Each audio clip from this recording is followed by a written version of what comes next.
Dear Ahmet, it was shocking to hear of your arrest following the coup in Turkey in 2016. Even more shocking is the severity of your sentence.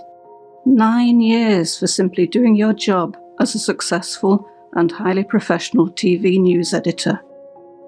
The media must not be silenced. A free media is essential for democracy. Please know you're not alone. We at Amnesty International are fighting for your release. Stay strong. Yours in solidarity, Deborah.